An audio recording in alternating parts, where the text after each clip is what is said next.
नमस्कार दोस्तों, एक बार फिर से आप सभी का स्वागत है 9 PM लाइव क्लास पर। और ठीक रात के 9 बजे ये क्लासेस आप लोग देख रहे हैं। जैसा कि आप लोगों को पता है कि सीटेट का हम लोग यहाँ पर पूरा जो एग्जामिनेशन हुआ था ऑनलाइन उसका सॉल्यूशन प्रोवाइड कर रहे हैं बिल्कुल फ्री ऑफ कॉस्ट, और आपको इसका पीडीएफ भी दिया जा रहा है टेलीग्राम चैनल पर। दोस्तों आइए स्टार्ट करते हैं बिना टाइम वेस्ट किए। आज का पेपर आप लोग देख सकते हैं, जैसे कि 23 दिसंबर का आज पेपर हम लोग डिस्कस कर रहे हैं। तो पहला प्रश्न आज का आपके सामने है यहाँ पर कि उस वैज्ञानिक का नाम आपको बताना है जिसने मटर के पौधों के साथ प्रयोग किया था और अपने परीक्षणों के आधार पर यह निष्कर्ष निकाला था कि पौधे में कुछ ऐसे लक्षण होते हैं जो दो जोड़ियों में पाए जाते हैं, जैसे कि लंबे अथवा बौने या पीले, हरे, खुरदरे और चिकने। तो चार ऑप्शंस आपके सामने हैं। क्या इसका राइट आंसर निकल कर आता है आपको कमेंट बॉक्स में बताना है। तो इसका राइट आंसर जो होगा दोस्तों वो होगा आपका ग्रोगर जॉन मेंडल। क्या आंसर होगा? ग्रोगर जॉन मेंडल होगा इसका राइट आंसर, जिन्होंने मटर के पौधों पर एक्सपेरिमेंट किया है, जिन्होंने मटर के पौधों का चुनाव किया था ताकि उनमें वो सभी क्वालिटीज थी जो यहाँ पर अनुवांशिकता के लक्षणों के लिए जानी जाती थी, जैसे कि लंबे होना, बौने होना, पीले होना आदि क्वालिटीज। आगे चलते हैं क्वेश्चन नंबर 2। यहाँ पर क्वेश्चन नंबर 2 में आपको ये चुनना है कि औरों से अलग क्या है। यहाँ पे ये जो ऑप्शंस आपको दिए गए हैं इनमें से सबसे अलग क्या है, इनमें से सबसे डिफरेंट क्या है। तो देखिए आप लोग देखते हैं तो झील में भी पानी होता है, तालाब में भी पानी होता है, झरने में भी पानी होता है, पर पर्वत में किसी प्रकार का कोई पानी आपको दिखाई नहीं देता, इसलिए अलग है।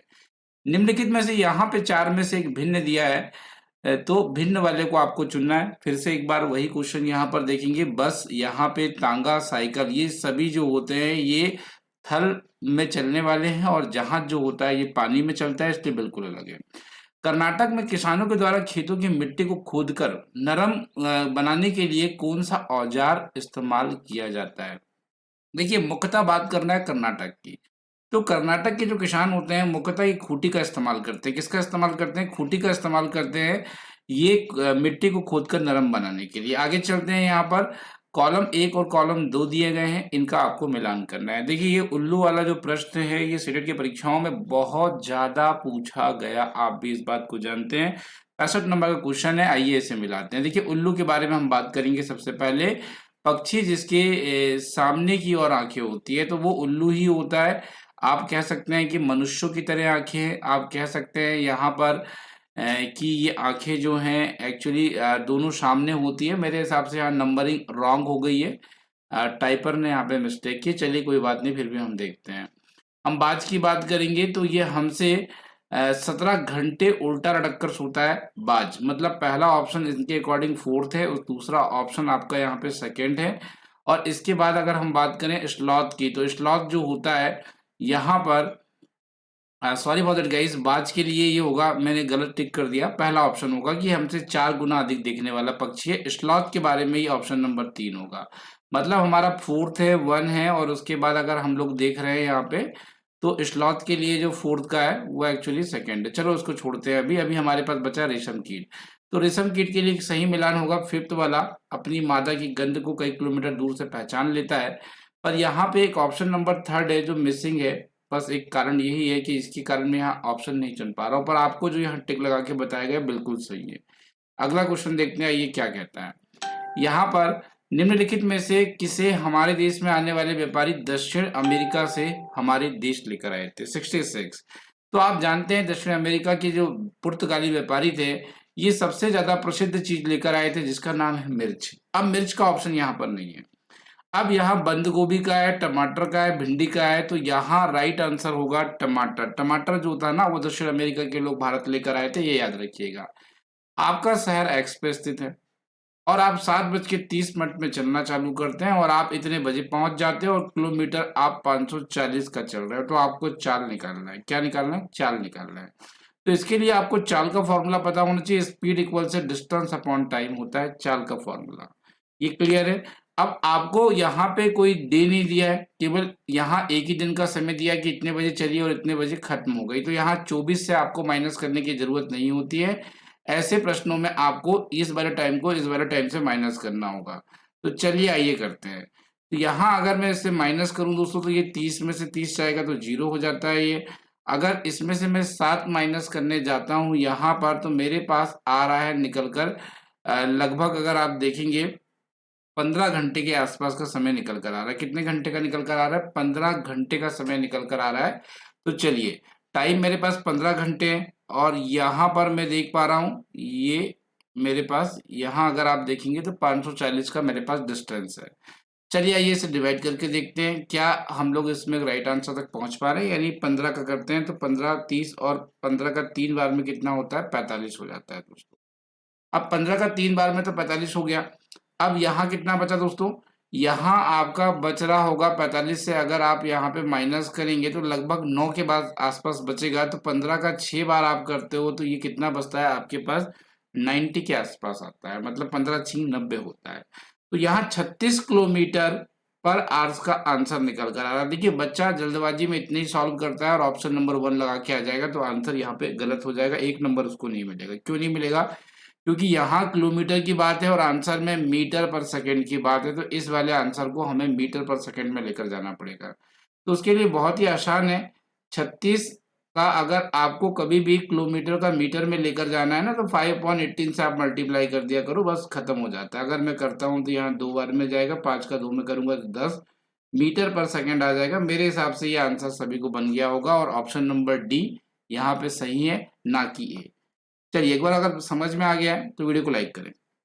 68 मधुमक्खियों के बारे में कुछ कथन दिए गए, इनके बारे में आपको राइट स्टेटमेंट चुन के मुझे बतानी कि क्या सही है मधुमक्खियों के विषय में। चलिए आइए देखते हैं। प्रत्येक छत्ते में एक रानी मक्खी होती है जो अंडे देती है। बात तो सही है, रानी मधुमक्खी अंडे देने का कार्य करती है। एक छत्ते में केवल कुछ नर मक्खियां होती है। एक छत्ते में केवल कुछ नर मक्खियां होती है। चलिए, नर मक्खियां छत्तों के लिए बहुत महत्वपूर्ण होती है, तो ये बात गलत है। नर मक्खियां छत्तों के लिए महत्वपूर्ण नहीं होती है। छत्ते में अधिकांश मक्खियां काम करने वाली मक्खियां होती है, चलो ये भी ठीक है। नर मक्खियां शहद के लिए फूल का रस एकत्रित करती है। तो यहाँ पे एक सही स्टेटमेंट मैं आपको बता दूं तो ए बी डी है। यहाँ पे क्या है? ए बी डी है। ई वाला भी रॉन्ग है, मैं आपको बता दूं, क्योंकि नर मक्खियां शहद इकट्ठा नहीं करती है। मजदूर मक्खियां जो होती है वो शहद इकट्ठा करती है। नर मक्खियां इतना छत्ते के लिए कुछ करती नहीं है, इसलिए वो महत्वपूर्ण नहीं होती है। ये क्वेश्चन तो बहुत अच्छा है, ए बी डी इसका सही आंसर है, पर आपको बता दें और ये क्वेश्चन को आप 1 से 2 बार जरूर सॉल्व करिएगा, क्योंकि कभी भी आ सकता है क्वेश्चन, और आने के साथ साथ मैं आपको बता दूं कि महत्वपूर्ण भी है। आज हम लोग देखते हैं तो हमारे देश में 3 राज्यों का एक समूह है जो अरब सागर की सीमाओं को छूता है। अरब सागर जो सीमाएं गुजरात से चालू होती है और केरल में खत्म होती है। तो यहाँ अगर आप देखेंगे जैसे कि गुजरात हो गया है, महाराष्ट्र हो गया है, गोवा हो गया है, आप देखते हैं यहाँ पे कर्नाटक आ जाता है, आपका केरल आ जाता है। तो ये ऐसे राज्य हैं जो एक्चुअली अरब सागर की सीमाओं को छूते हैं। तो जिन राज्यों के मैंने नाम लिए हैं उनमें अगर आप बात करेंगे तो तमिलनाडु शामिल नहीं है, आंध्र प्रदेश शामिल नहीं है, पश्चिम बंगाल शामिल नहीं है, इसलिए ऑप्शन नंबर आपका क्या होगा? 1 होगा। हमारे देश के किसी एक राज्य में केंद्र शासित प्रदेश की खेती के लिए जंगल की भूमि को सारे ग्रामवासियों को साझा किया जाता है और ये अलग अलग परिवारों की नहीं होती है। तो ऐसी खेती कहाँ पे की जाती है? अब देखिए यहाँ पे 70 नंबर का प्रश्न है। अब यहाँ पे एक बात इन्होंने मेंशन की है कि हमारे देश के किसी एक राज्य या केंद्र शासित प्रदेश में, ऐसा लिखा है यहाँ पे। यहाँ थोड़ा सा मिस्टेक इन्होंने की हुई है, कोई बात नहीं। देखिए यहाँ पे इंग्लिश में अगर आप देखेंगे तो ऑब्लिक का साइन दिखाई देगा, तो यहाँ भी एक ऑब्लिक का साइन उन्होंने मिस किया हुआ है, ठीक है, सॉरी यहाँ मिस किया है। तो राज्य भी हो सकता है, केंद्र शासित प्रदेश भी हो सकता है। तो यहाँ राइट आंसर जो निकल कर आता है वो ऑप्शन नंबर 3 है, 70 नंबर का, मिजोरम। मिजोरम इसके लिए सही जवाब है। झारखंड की मुख्य फसल आप मुझे बता दीजिए जल्दी से, क्या है झारखंड की एक प्रमुख फसल? तो झारखंड की अगर आप बात कर रहे हैं दोस्तों, तो झारखंड में आपको मुख्यतः अगर कोई फसल देखने को मिल रही है तो उसके लिए राइट आंसर यहाँ पर बैठता है आपका चावल। क्या होगा? 71 नंबर का जो ऑप्शन बैठ रहा है दोस्तों वो क्या बैठ रहा है? डी बैठ रहा है, चावल इसके लिए राइट आंसर होगा। नेक्स्ट देखते हैं, आइए। यहाँ केचुओं के विषय में बड़े ही इंटरेस्टिंग फैक्ट है, जल्दी से आप लोग पढ़ेंगे और मुझे बताएंगे कि क्या इंटरेस्टिंग फैक्ट है। इसके बाद मैं आपको आंसर बताता हूँ इसका राइट आंसर क्या होगा। चलिए चलिए, केचुए के विषय में अगर आप बात कर रहे हैं, मुझसे 72 नंबर का प्रश्न है। देखिए चलिए आइए, तो ये केचुए जिसे खेत में रहते हैं, मृदा को छेद करके नरम और पोला बनाते हैं। बिल्कुल बनाते हैं, क्योंकि जब केचुआ चलता है तो अपने आप होल बनते चले जाते हैं। अगर हम लोग यहाँ बात करें 72 नंबर के प्रश्न में, केचुए द्वारा बनाए गए छेद से हवा और पानी आसानी से जाता है। तो ये भी बड़े अच्छी स्टेटमेंट है। केचुए खरपतवार को खाते हैं जिससे मुख्य फसल की सुरक्षाएं होती है, ये बात गलत है। केचुआ इतनी छोटा सा होता है और इतनी बड़ी बड़ी खरपतवार होती है, इसे केचुआ पॉसिबल नहीं है कि इसे खा पाएगा वो। ठीक है, यह भी गलत हो गया है। केचुए मृत पत्तियों, हाँ मृत पत्तियों को खाता है वो। ठीक है, और अधिक उपजाऊ भी बनाता है, ये बात भी सही है। तो मतलब स्टेटमेंट निकलती है यहाँ पर ABD, 72 नंबर का ABD राइट आंसर है। अगला क्वेश्चन देखते आइए। मधुबनी चित्रकला सबसे पुरानी है। त्योहार और खुशी के अवसरों में मधुबनी घरों और आंगन की दीवारों में मधुबनी चित्रकला बनाई जाती है। यह मधुबनी चित्रकला किस राज्य में प्रसिद्ध है, आपको ये बताना है। तो देखिए, मधुबनी एक्चुअली एक जगह का नाम है। क्या है? एक जगह का नाम है, एक कला का नाम भी है। और ये कला मुख्यतः अगर आपको देखने को मिलती है तो बिहार राज्य में आपको देखने को मिलती है। इसकी एक खास बात बता रहा हूँ, ये एक प्राकृतिक पेंटिंग है। इसमें आप देखेंगे तो चावल का घोल तैयार किया जाएगा और प्राकृतिक कलर जैसे हल्दी का कलर, नील का कलर, इसका इस्तेमाल करके ये पेंटिंग तैयार की जाती है और ये बिहार राज्य के मधुबनी जिले में आपको देखने को मिलती है। महाराष्ट्र के लोग सहजन के फूलों की सब्जी खाते हैं या सहजन के फूलों के पकोड़े खाते हैं, ये यहाँ पे कहा जा रहा है। चलिए देखते हैं क्या राइट आंसर निकल कर आता है। जम्मू एंड कश्मीर में लोग केले के फूल खाते हैं, नहीं केले के फूल केरल में खाते हैं, जम्मू एंड कश्मीर में नहीं खाते हैं, तो इसको मैं कट करना चाहूंगा। उत्तर प्रदेश में रहने वाले लोगों को कचनार के फूलों की सब्जी पसंद है, ये बात तो मेरे हिसाब से अगर आप कर रहे हैं तो बिल्कुल सही कर रहे हैं। 74 नंबर का प्रश्न है और 74 नंबर की बात करेंगे आप तो ऑप्शन नंबर 4 आएगा, A एंड C यहाँ पे सही है। बी वाला जो स्टेटमेंट है रॉन्ग है। यह उत्तराखंड का एक स्थान है जहां एक महत्वपूर्ण पर्यटन स्थल है। यहाँ अभ्यारण्य जो है बाघ के संरक्षण के लिए जाना जाता है। तो ये जगह कौन सी है? देखिए, ये जगह सबसे पहले बताना चाहूंगा उत्तराखंड में आपको देखने को मिलती है और ये आपको देखने को मिलता है कार्बेट पार्क। कौन सा पार्क? कार्बेट पार्क से आप कह सकते हैं। अगला क्वेश्चन देखते हैं। 76 नंबर के प्रश्न में आ गए हैं आप लोग। यहाँ पे ईवीएस पढ़ने के लिए निम्न में से कौन सा उद्देश्य सतत विकास को महत्व देता है?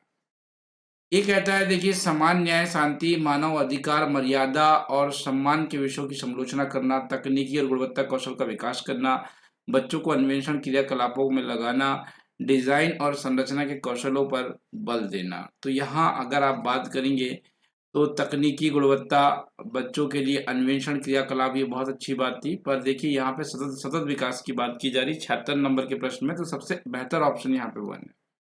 प्राइमरी स्तर पर ईवीएस की थीम आपस में संबंध या अंत संबंधित है, क्यों? आप ये बताइए। देखिए, बड़ा ही आसान सा क्वेश्चन है। अनुशासन के लिए, एकल विषय के लिए या विषय आधारित है इसलिए नहीं, आपने उसे एक इंटीग्रेटेड नेचर दिया हुआ है, एक होलिस्टिक मैनर दिया हुआ है, ईवीएस के एकीकृत रूप में आपने बच्चों को पढ़ाया है, तो ये एक बड़ा कारण है। ईवीएस का स्वरूप बाल केंद्रित है क्योंकि, आप बताएं जो ईवीएस का स्वरूप आपको देखने को मिल रहा है ये बाल केंद्रित क्यों है? अब देखिए, बाल केंद्रित चीजें कब होती है? जब यहाँ पे विद्यार्थी को महत्व दिया जाता है, विद्यार्थी के सीखने के तरीके को महत्व दिया जाता है, अनुभव के द्वारा सिखाया जाता है, तब यहाँ चीजें बाल केंद्रित होती है। अब यहाँ पे ऐसा हो रहा है ऑप्शन नंबर 1 पे कि अनुभव के द्वारा सीखने में केंद्र किया जा रहा है, तो वहां पे एक शिक्षा जो होगी आपकी बाल केंद्रित होगी। निम्न में से ईवीएस की पाठ्यचर्या के लिए एक उप थीम मुझे बता दीजिए। सब थीम की बात कर रहा है। 6 मेन थीम होती है, 4 सब थीम होती है। और यहाँ मैं बात करूंगा आश्रय, मेरे हिसाब से अगर आप देखेंगे तो मेन थीम है, जल भी आपके पास मेन थीम है, फूड भी आपके पास यहाँ पे मेन थीम है। मतलब सब थीम क्या हो गई? संबंध हो गया है। ये याद रखें। अगला क्वेश्चन देखते हैं। एनसीईआरटी ईवीएस के अध्याय 23 को अगर आप पढ़ते हैं, जिसमें पोचमपल्ली का एक जिक्र है, जिसमें पोचमपल्ली को मेंशन किया गया है। तो पोचमपल्ली एक्चुअली क्या है? देखिए, पोचमपल्ली एक वास्तविक घटना नहीं है, एक अनुभव नहीं है, एक वास्तविक चित्र नहीं है। पोचमपल्ली एक स्थान है जहाँ के अधिकतर लोग बुनकर हैं और ये बुनाई का काम करते हैं। और पोचमपल्ली यहाँ पर एक साड़ियों की प्रसिद्ध किस्म आप कह सकते हैं इसे। और पोचमपल्ली कहाँ देखने को मिलता है ये आपको कमेंट बॉक्स में बताना है। 81 नंबर पर आ गए। निम्न में से कौन सा क्रियाकलाप, यह सुझाव हमारे भोजन का उत्पादन कौन करता है? थीम खाद्य जैसे प्रश्नों को संबोधित करने के लिए उपयुक्त है। आप मुझे बताइए। अब देखिए, यहाँ पे क्वेश्चन ने क्या पूछा? इन्होंने पूछा कि भोजन का उत्पादन कौन करता है और कौन सी थीम। आप यहाँ पे एक्चुअली मेरे हिसाब से फूड थीम पढ़ा रहे हैं। क्या पढ़ा रहे हैं? फूड थीम पढ़ा रहे हैं। तो फूड थीम के लिए क्या इंपॉर्टेंट होने वाला है? किसानों के बारे में बताएंगे, किसी खेत में ले जाकर आप बच्चों को दिखाएंगे, अंकुरण के बारे में दिखाएंगे। आप डबल रोटी मत दिखाइए। ठीक है, WOT यहाँ पे किसी प्रकार के फूड या खाद्य पदार्थों को कुछ दिन तक किस तरीके से रखेंगे इसके बारे में यहाँ संरक्षण नहीं पढ़ा रहे हैं। यहाँ हम फूड थीम के बारे में डिस्कशन कर रहे हैं, तो मेरे हिसाब से फूड कौन उत्पादन करता है, इसके लिए आपको ABC ऑप्शन बेस्ट है। अगला प्रश्न देखते हैं।